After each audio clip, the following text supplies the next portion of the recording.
the man on screen, Kai Allen, who absolutely smashed them in qualifying yesterday and then in the race. Got amongst the tail end.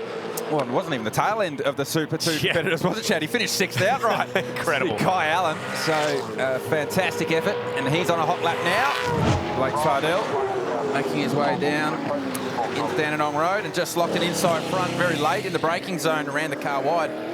Blake was actually fastest at that point and was on a pretty reasonable lap until locked that inside front, ran him out through the gravel trap. But he's the man that's fastest right now and he's going on with it. This lap has set fastest first sector. Track's pretty fast this morning, Chad. Kai Allen looking to go under the lap time that Brad Vaughan has already set, that 9.9, which is seriously an impressive lap time in its own regard. Here's Allen off the final corner, doesn't use the exit curb, gets the car nice and straight, points it at the start-finish line, and what does he have? He has a 9.7, so near on 0.3 of a second faster. Chance for back-to-back hot laps as well in these cars. Dunlop Series running on the hard compound Dunlop control tyre. Oh, Cameron Hill! Can he catch it? Can he keep it out of the gravel? That was important, yes. You need to keep it out of the gravel and not get caught and create a red flag, because if you drag the red flag, Nash Morris off at the end of the back straight. So, tyre temperature not there. I was just saying that this category runs on the hard compound Dunlop control tyre, and that does take a little bit more time to get the tyre temperature into the core of the tyre. That's where you need to get the temperature in, the core of the tyre, then you can lean on the tyre and maximise the grip. So I expect this first lap looked pretty shabby for the majority, except for one man. Tyler Everingham's laid down a 9.4. So that's not a bad way to respond after that 15-second penalty. We see there Cameron Hill blocking the rears. Purple sectors for this guy. And Declan Fraser to the top with a 109.4, but it was Cam Hill who was showing form earlier, and he backs it up, 109.2. They sit first and second on the time cards for now. Thomas Maxwell with a big dirty lock-up down there at turn 1 in the Spitwater Nissan. Oh, I can hear it. In the Spitwater car, we saw the lock-up earlier. Great middle sector for T-Max. Yeah. Stalled it yesterday, Garth. Could he fight back on Sunday? Can he get near the front? Yes! With an 8. Into the 8s. Awesome. Maxwell. So he told Brianna prior to this session in pit lane that he felt like he had great speed in this car. And he wasn't wrong. Oh, there's Ange Missouri's copy and paste what we saw from Thomas Maxwell previously. Yeah, and he is languishing in 33rd at the moment with Jay Robotham, who's had a similar issue. And they're into desperation mode now. Jay went properly off down there. So they've got some work to do. 2 minutes to go in this session. Just wondering whether it's very still out there at the moment, Chad, with wind, and we had a bit of a headwind up the front straight yesterday. When you've got a headwind up the front straight, that really assists the downforce. You can brake a lot later into the wind.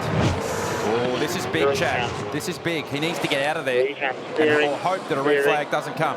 Let's see what happens. Outside front tyre lock. Oh. And then off at speed, which is, you've got to keep your momentum up, so that's fair, but couldn't get up the hill. Tick for team looking on. The elation for that guy last time out at the bend. Thankfully, no sign of a red flag, which is good news for Zach at least. But his session is really done. He's down in 12th. Checkers are flying. Has anyone got something late?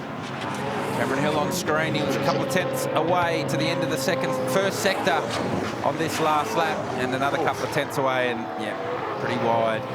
Yeah, after turn 6 of the run down to turn 7 and over the curb. So Missouri's and Roboth and Garth were able to get some lap together to put them 14th and 15th. Both on personal bests at the moment, so there's still potential to improve on that. Matt Payne, this time around, he sits 8th. Haven't seen much of this guy in this session, Matt Payne. Personal best first sector on this lap. Not the shiniest middle sector for Matt Payne in the Grove Hire Nissan Altima. Pull something from nowhere. He sits 8th. Oh, now he sits 4th. Nice last sector. Nice job. A bit of fight there from Matt Payne. Disappointment yesterday for him. Robotham does improve and actually gets above his teammate. Yeah, nice job by Robotham. Good recovery. Missouri's now last chance for him is 14th, quick. So Kai Allen, his pole time from Super 3 drops to 16th outright. He's still out qualified for Super 2 cars. he'll be happy about. Entertaining Armour All qualifying session, that one. And for the first time, it's Thomas Maxwell. Stalled it yesterday on the grid and fights back today with his first ever Armour All Pole Award. Matt White Motorsport have some quick race cars because they've locked out the front row with Dean Fiore. 888 Cameron Hill in there, third quickest. Championship leader out of 6, but he won yesterday's race from 7th, so no worries there. Let's see what he's capable of today. Kai Allen on the pole for Super 3. And I don't think anyone picked T-Max for the pole today. No, you wouldn't have. He was confident, though, was Thomas Maxwell. He told us prior to that session his car was fast yesterday. Very lucky boy with a stall on the grid and got away with that one and recovered nicely to the mid-pack.